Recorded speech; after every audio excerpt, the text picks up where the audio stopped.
Hello दोस्तों, स्वागत है आप सभी का एक बार फिर से आपके अपने चैनल एडुटेनमेंट पर। आई होप आप सभी लोग स्वस्थ होंगे। तो ऑफिस सुपरिटेंडेंट की वैकेंसीज को लेकर अभी बहुत तगड़ा एक तरीके से हल्ला चल रहा है, और उसी में ये दो नोटिस और वायरल चल रहे हैं।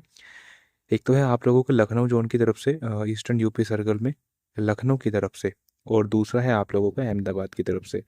तो यहाँ पर भी ऑफिस सुपरिटेंडेंट की वैकेंसीज के साथ कुछ कहे जाने की कुछ बातें यहाँ पर कही गई हैं। एक लेटर बेसिकली जारी करा गया है प्रिंसिपल कमिश्नर के लिए। तो इनकम टैक्स एम्प्लॉय फेडरेशन आप सभी लोग जानते हैं।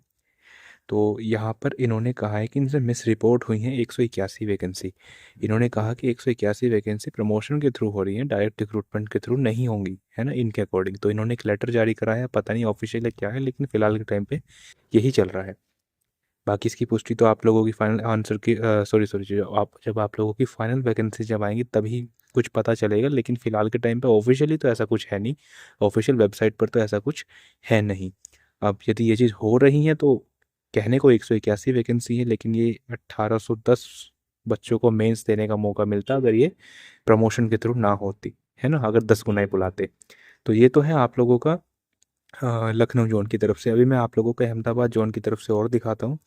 तो ये भी एक नोटिस है, ठीक है, ये मतलब लेटर है, इनकम टैक्स एम्प्लॉय फेडरेशन की तरफ से है, और ये भी principal chief commissioner income tax Gujarat को जारी करा गया है। इन्होंने भी यही कहा है कि मतलब मिस्टेकनली वैकेंसीज रिपोर्ट कर दी गई है एसएससी को, तो इन्होंने भी मतलब वही मिस्टेक बताई है अपनी। बाकी इन्होंने कोई भी ऐसी वैकेंसी नहीं बताई है कि मतलब इस साल इतनी वैकेंसी हम लोग देंगे सीजीएल 2025 में, ऐसा कुछ भी नहीं है। ठीक है, बस वही अपनी जो मिस्टेक है उसको इन्होंने इसमें जाहिर किया है। और बाकी ऑफिशियल है या नहीं है, देखो यहाँ पर आप लोग देख भी रहे होंगे। ठीक है, तो ये ऐसे किसी ने फोटो इसका कैप्चर करके इधर उधर फैलाया है। ऑफिस के अंदर का ये सीन है कुछ। ऑफिशियली वेबसाइट पर अभी तक कुछ भी पब्लिश नहीं हुआ है। और बाकी यदि ऐसा सच में होता है तो फिर बहुत ज़्यादा दिक्कत वाली बात होगी। मैंने आप लोगों को बताया भी था कि 6753 वैकेंसी थी, जिसका सीधा असर 67,000 कैंडिडेट को देखने को मिलेगा। तो फिर 135 140 भूल जाइए, फिर 150 55 60 तक भी कट ऑफ आप लोगों की जा सकती है। ठीक है, क्योंकि मैथ रीजनिंग सब करके आए थे, और इंग्लिश जीके में सबकी हालत ख़राब थी। तो वही है चीज़ें। बाकी देखते हैं क्या चीज़ें होती हैं, लेकिन फ़िलहाल के लिए यही चीज़ें सामने निकल के आ रही हैं, तो मैंने सोचा आप लोगों के साथ इनको शेयर कर दूं।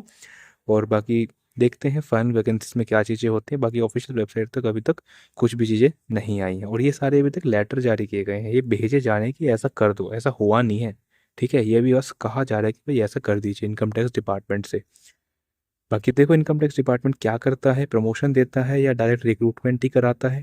तो किसी ना किसी को तो मतलब इसका नुकसान मतलब भरना ही होगा, चाहे आप भरो चाहे जो नए कैंडिडेट्स मतलब जो प्रमोशन के लिए जो इंतजार कर रहे हैं वो। ठीक है, तो चलिए फिलहाल के लिए इतना ही। धन्यवाद।